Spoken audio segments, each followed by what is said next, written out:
concretamente al capítulo 37 del libro de Ezequiel.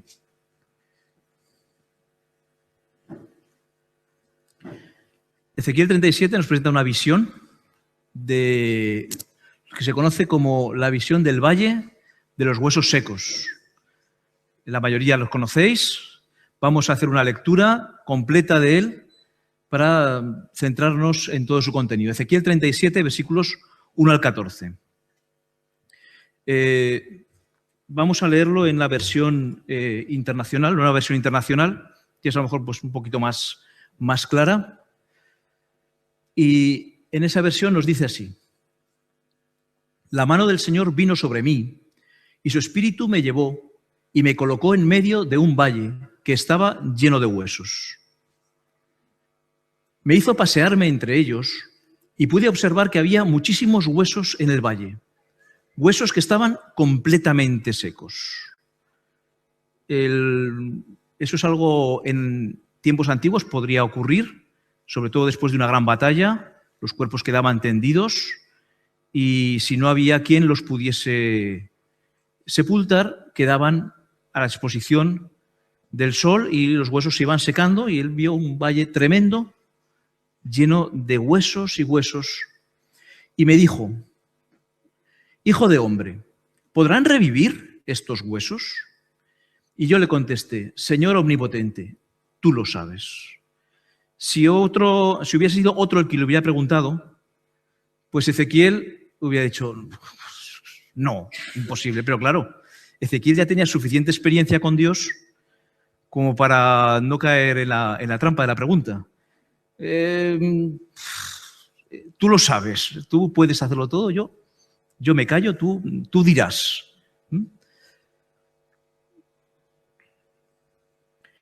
Entonces me dijo: profetiza sobre estos huesos y diles: huesos secos, escuchad la palabra del Señor. Así dice el Señor omnipotente a estos huesos: yo os daré aliento de vida y volveréis a vivir. Os pondré tendones, haré que os salga carne y os cubriré de piel. Os daré aliento de vida y así reviviréis.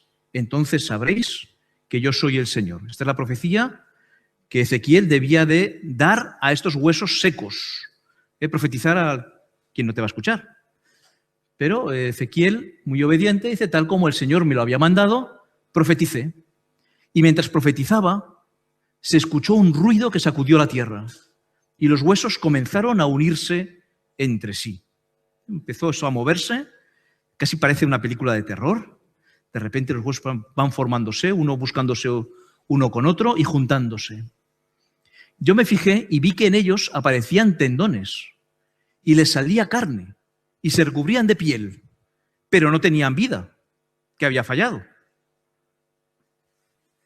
Él profetizaba y decía: ahí fallaba algo, el aliento de vida, ¿dónde está? Si la profecía era que iban a tener tendones, iban a tener huesos e iban a tener vida, pero no tenían vida. Entonces el Señor me dijo: profetiza, hijo de hombre, conjura al aliento de vida y dile: esto ordena el Señor omnipotente. Ven de los cuatro vientos y dales vida a estos huesos muertos para que revivan. Ezequiel tenía que pedir al Espíritu que soplase sobre estos huesos, ya no huesos, sobre estos cadáveres, y les diese vida. ¿Cuál fue el resultado? Yo profeticé, tal como el Señor me lo había ordenado, y el aliento de vida entró en ellos. Entonces los huesos revivieron y se pusieron de pie. Era un ejército numeroso. Ahora sí, ya tenemos la resurrección de ese enorme ejército. En dos fases, en dos partes. ¿Cuál era el significado? ¿Por qué Dios le da a Ezequiel esta visión? Inicialmente, para decirle algo a su pueblo. Y lo interpreta así. Seguimos leyendo. Luego me dijo: hijo de hombre, estos huesos son el pueblo de Israel. Ellos andan diciendo: nuestros huesos se han secado. Ya no tenemos esperanza. Estamos perdidos. Por eso profetiza y adviérteles que así dice el Señor omnipotente: pueblo mío, abriré tus tumbas y te sacaré de ellas, y te haré regresar a la tierra de Israel. Y cuando haya abierto tus tumbas y te haya sacado de allí, Entonces, pueblo mío, sabrás que yo soy el Señor. Pondré en ti mi aliento de vida y volverás a vivir y te estableceré en tu propia tierra. Entonces sabrás que yo, el Señor, lo he dicho y lo cumpliré, lo afirma el Señor. Es evidente ya que no está hablando de muertos reales, de muertos físicos, parece que estos muertos representan al pueblo de Israel. Pero sigue con la alegoría, porque el propio pueblo de Israel está diciendo, nuestros huesos se han secado, estamos muertos. Israel mismo admite que estamos muertos. ¿Cuál era el contexto? Ezequiel profetiza en Babilonia. En ese momento en que él profetiza, el pueblo de Israel está dividido en dos. Una parte está ya en Babilonia y otra parte todavía permanece en Jerusalén, aunque ya por poco tiempo. Va a ser ya arrasada y todo Israel acabará en Babilonia. Así que en ese momento el pueblo de Israel estaba desmoralizado como pueblo, porque Israel sabía que estaba ahí cautivo, sin esperanzas, y su opción era esta: estamos secos, no, estamos muertos. Muertos con vida, pero muertos espiritualmente. El pueblo de Dios había muerto. Pero Dios les promete que volverá a darles vida, que los cogerá de Babilonia, los regresará aquí, a Jerusalén, y volverán a tener vida. ¿Cómo se cumplió esta profecía en Israel? Pues se cumplió igual, pero ellos eran huesos secos.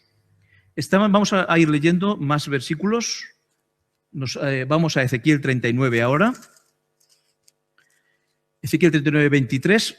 ¿Por qué razón estaban ellos allí en Babilonia? ¿Y por qué razón ellos se sentían huesos secos? Ezequiel 39, 23 dice: y sabrán las naciones que la casa de Israel fue llevada cautiva por su pecado, por cuanto se rebelaron contra mí, y yo escondí de ellos mi rostro y los entregué en manos de sus enemigos y cayeron todos a espada. Israel pues estaba cautivo y sabía que la causa de su cautiverio era su propio pecado. Ezequiel 8:10.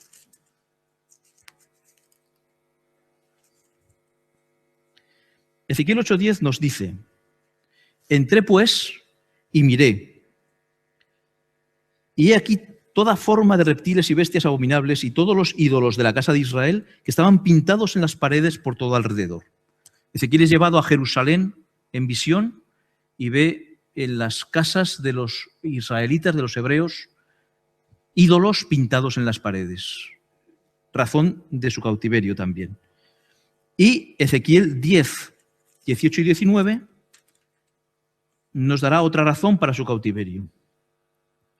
Dice así: entonces la gloria del Señor, me he saltado uno. Ezequiel 8:16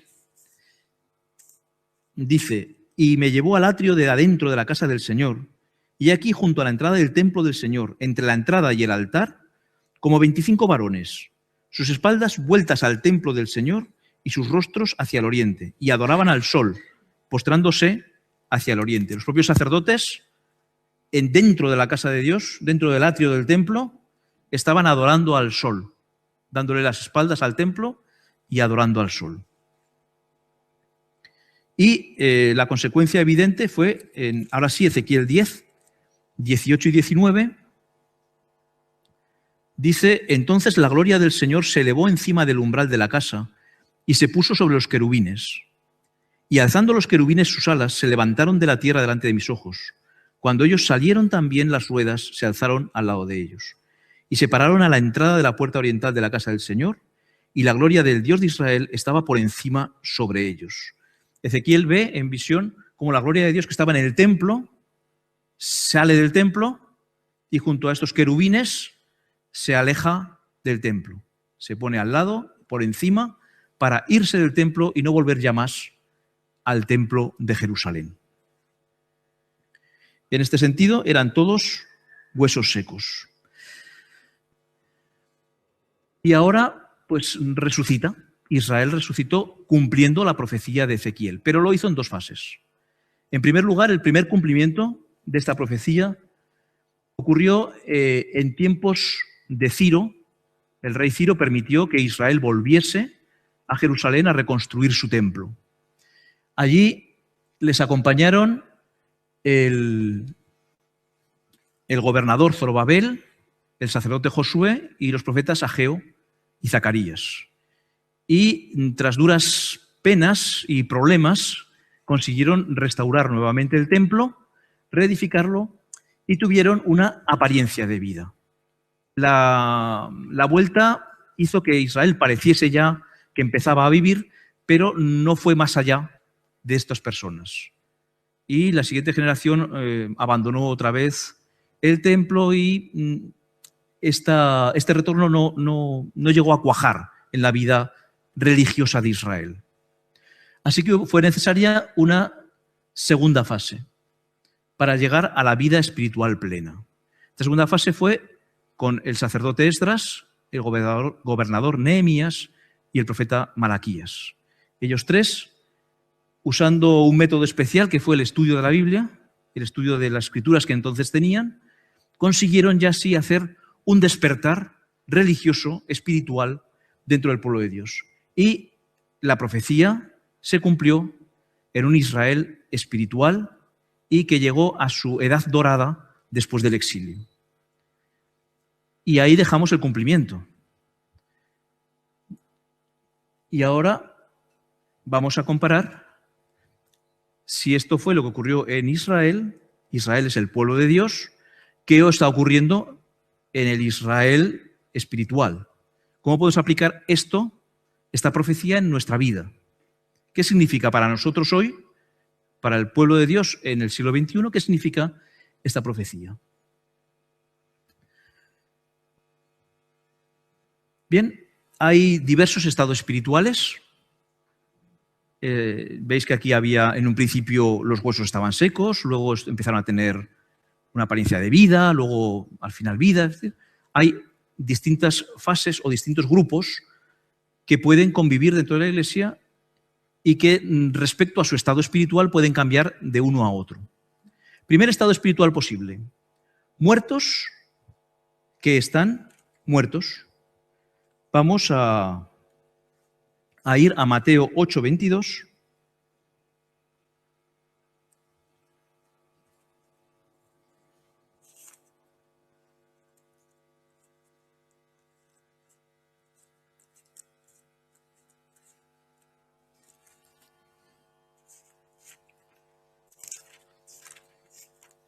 Mateo 8, versículo 22, nos dice: Jesús le dijo, bueno, del 21, otro de sus discípulos le dijo: Señor, permíteme que vaya primero y entierre a mi padre.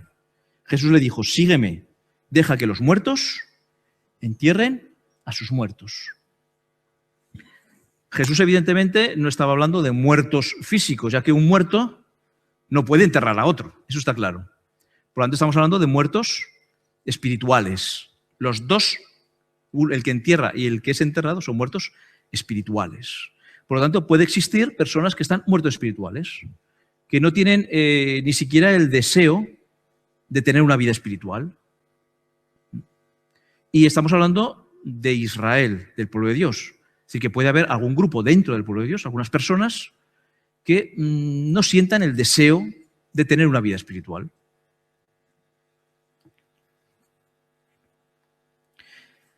¿Hay solución a esto? ¿Cómo podemos encontrar una solución a alguien que esté muerto espiritualmente? Vamos a ir a Colosenses 2:13.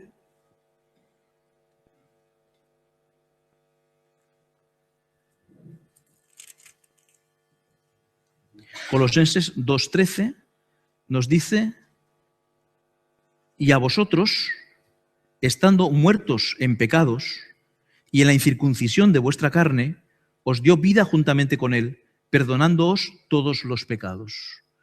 Es decir, el que está muerto tiene la esperanza de vivir porque Cristo murió por él y le puede dar vida. Leamos también Juan 5:24.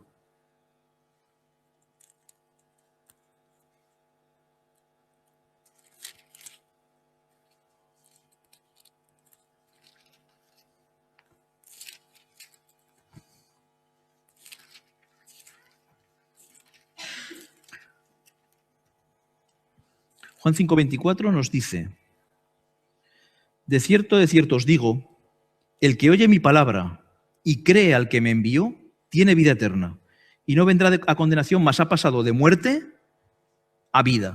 Es decir, que es posible para un muerto espiritual tener vida, pasar de muerte a vida. Segundo estado espiritual posible: hay vivos que parecen muertos. Recordad que ahí pues, estaban los tendones, estaba la piel, pero está un poco... Vamos a leer Efesios 5:14 para encontrar este tipo de personas.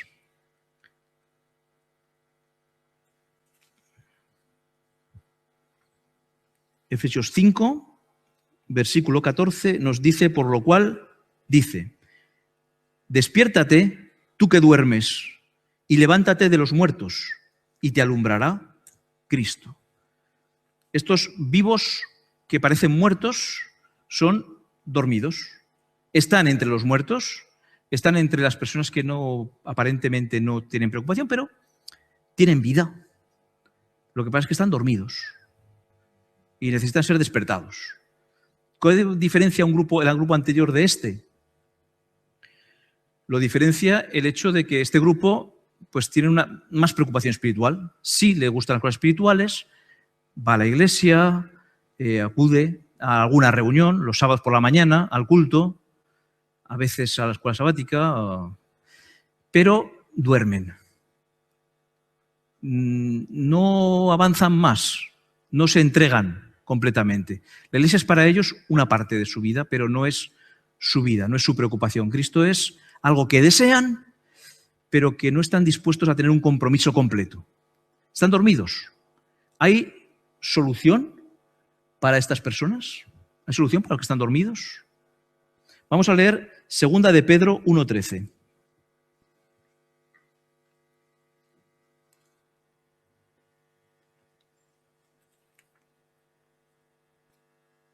Segunda de Pedro 1:13 dice: pues tengo por justo, en tanto que estoy en este cuerpo, el despertaros con amonestación. Estas personas pueden ser despertadas. La Iglesia intenta despertarlas por la predicación, por la involucración en la actividad. Pueden ser despertadas. Si escuchan, tienen cada semana un llamado continuo a ser despertados. Y el Espíritu Santo hace su obra para intentar despertar a aquel que está dormido. Tercer estado espiritual, pues viene a ser lo contrario del anterior. Muertos que están vivos o que parecen vivos. Muertos que parecen vivos. Vamos a encontrar este tipo de personas en Apocalipsis 3:1.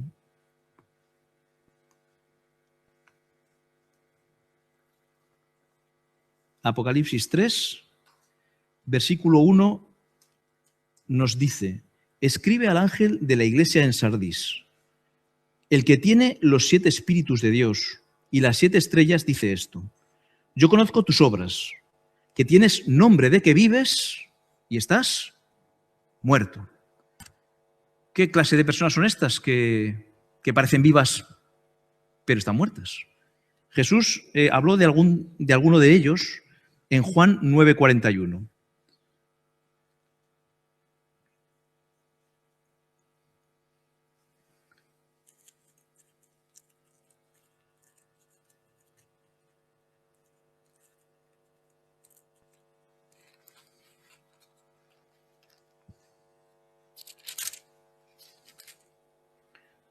Juan 9, versículo 41, nos dice, vamos a leer también desde el 40, entonces algunos de los fariseos que estaban con él, ya podéis pensar por dónde van los tiros, entonces algunos de los fariseos que estaban con él, al oír esto le dijeron: ¿acaso nosotros somos también ciegos? ¿Ciegos espirituales?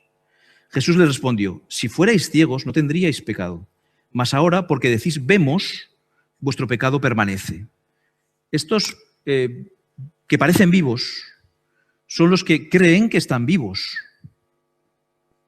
Los que son activos, viven la vida de iglesia, pero su corazón no está con Cristo. En su hogar, en su casa, son otros. En su corazón no hay el amor de Cristo. Son fachada. Los fariseos es, desde luego, el ejemplo perfecto que Jesús nos dio de este tipo de personas, que aparentan, pero por dentro están muertas. ¿Hay esperanza para ellos? ¿Hay solución para estas personas? Tal vez el grupo más difícil de tratar. Vamos a leer Deuteronomio 30:15.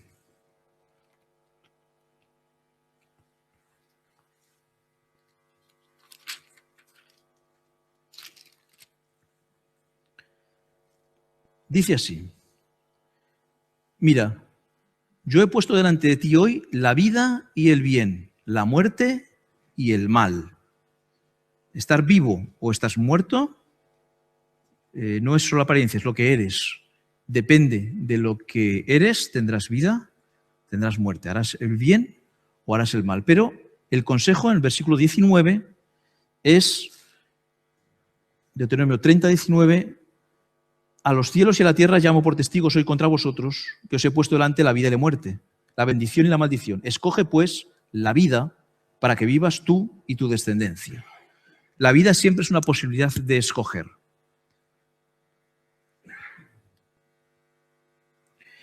Ahora bien, el problema de estas personas es que piensan que están vivos. Por lo tanto, necesitan meditación y pensar realmente, comparar la vida y la muerte, comparar su actitud, su corazón y hacer un examen profundo para saber si esa apariencia de vida es real o no. Y es un examen que solamente la persona puede hacer. Solamente yo puedo examinarme para saber si realmente estoy con Cristo o no. Y llegamos al cuarto apartado. Tenía que estar. Tiene que haber vivos que estén vivos. Los vivos completos. Vamos a ver cómo llegamos. Ezequiel 18, 31 y 32.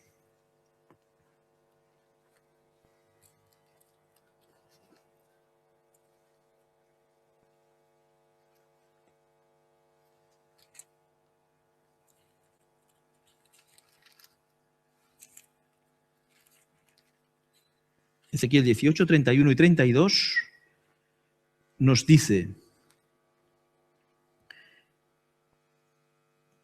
echad de vosotros todas vuestras transgresiones con que habéis pecado, y haceos un corazón nuevo y un espíritu nuevo. ¿Por qué moriréis, casa de Israel?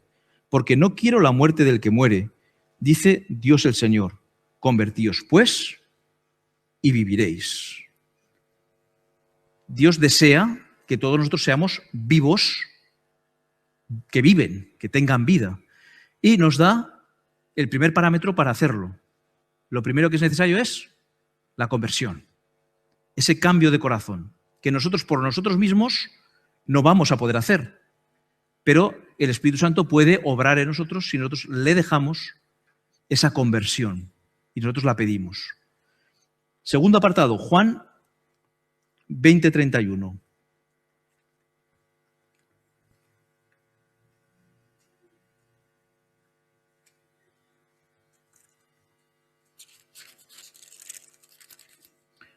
Juan 20:31 nos dice: pero estas cosas se han escrito para que creáis que Jesús es el Cristo, el Hijo de Dios, y para que creyendo tengáis vida en su nombre.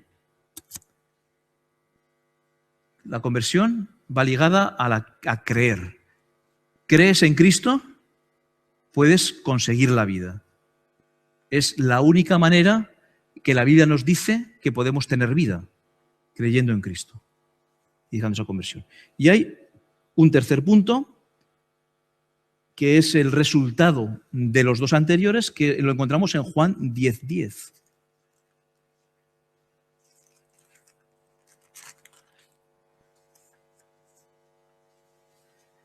Dice Juan 10:10, el ladrón no viene sino para hurtar y matar y destruir.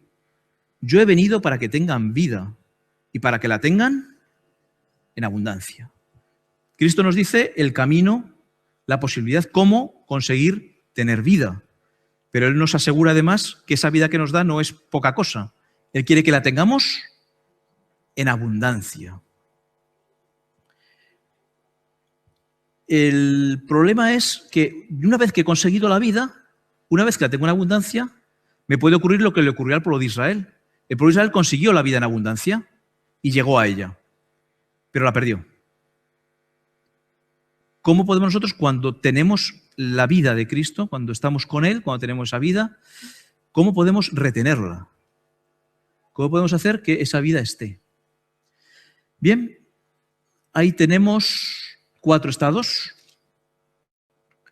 4 estados espirituales, 4 estados espirituales. Cada uno de nosotros debe examinarse para saber en cuál de los 4 se encuadra. El hecho de que hoy estemos aquí me dice que en el primero no hay nadie, ¿vale? No, aquí no vienen muertos que están muertos porque no quieren venir, simplemente.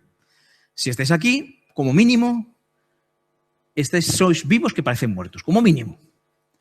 Ahora, claro, yo quiero que todos seamos del 4º grupo. Eso cada uno se tiene que examinar. Yo lo único que puedo hacer ahora es deciros cómo mantenernos en la vida. Cómo conseguir que eso se haga. Evidentemente es obra de Dios, pero Él nos pide o nos aconseja que podemos hacer algo para mantener esa vida. Una vez que la hemos alcanzado, mantenerla. Comenzaremos con Romanos 8, 6.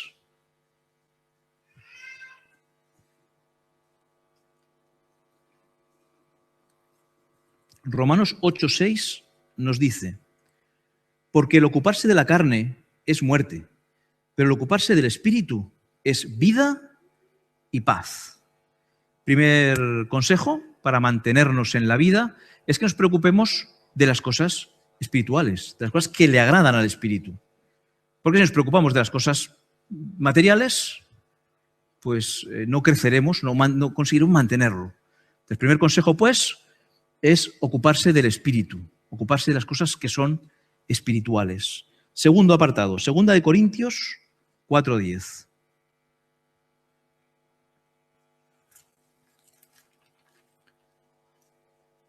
Segunda de Corintios 4, versículo 10 dice: llevando en el cuerpo siempre, por todas partes, la muerte de Jesús, para que también la vida de Jesús se manifieste en nuestros cuerpos.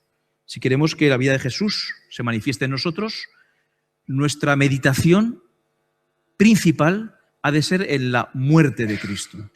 Meditar en la cruz, en lo que Él ha hecho por nosotros, nos ayudará a mantener nuestra vida, porque tendremos nuestra vida ligada a la vida de Jesús.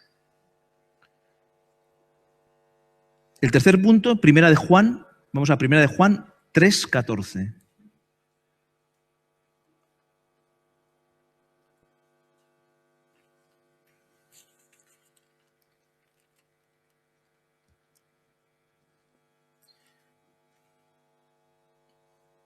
Dice 1 de Juan 3:14: nosotros sabemos que hemos pasado de muerte a vida en que amamos a los hermanos. El que no ama a su hermano permanece en muerte. Un patrón claro para saber si todavía estamos en la vida. Si tenemos problemas con nuestros hermanos, si no sentimos por ellos cariño, amor, si el amor fraternal no está en nosotros, nos dice Juan que no estamos vivos, estamos muertos todavía. Así que el amor es un parámetro a tener en cuenta. Y el siguiente lo tenemos muy cerquita, en 1 de Juan 5:12, que dice 1 de Juan 5:12, el que tiene al Hijo tiene la vida. Y el que no tiene al Hijo no tiene la vida. Por lo tanto, la comunión con Cristo, Él ya nos lo dijo: si permanecéis en mí y yo en vosotros, la permanencia en Cristo es indispensable. No podemos tener vida si estamos separados de la fuente de la vida. Por lo tanto, si cada día no estamos en comunión con Cristo, jamás podremos mantenerlos con la vida, porque no tenemos vida en nosotros mismos. Así pues, si queremos ser vivos espiritualmente y queremos permanecer en el estado de vida espiritual, la Biblia nos aconseja que nos ocupemos del espíritu, de las cosas espirituales, que meditemos en la muerte de Cristo, que amemos a nuestros hermanos y que permanezcamos juntos. La forma de hacerlo, la hemos dicho muchas veces, la sabemos. La oración, el estudio de la palabra, la meditación, como hemos comentado antes, en la muerte de Cristo. Actividad diaria, que nuestro pensamiento esté guiado por el Espíritu. Y así, unidos a Jesús y guiados por el Espíritu, permaneceremos en la vida. De tal manera que nuestro deseo, nuestro anhelo, sea el que tuvo el salmista. ¿Qué deseaba el salmista? Salmo 118, 17.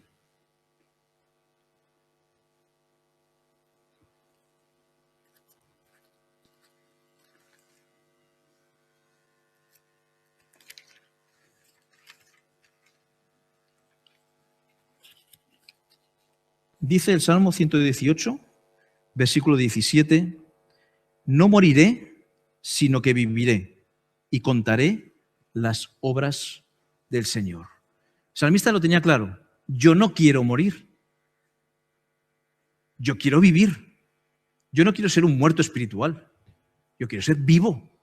Yo quiero tener la vida. ¿Y vosotros también la queréis? Pues hermanos, sabemos el camino, sabemos en quién creemos y si no nos soltamos de su mano, tendremos vida abundante aquí y abundante en la eternidad. Amén.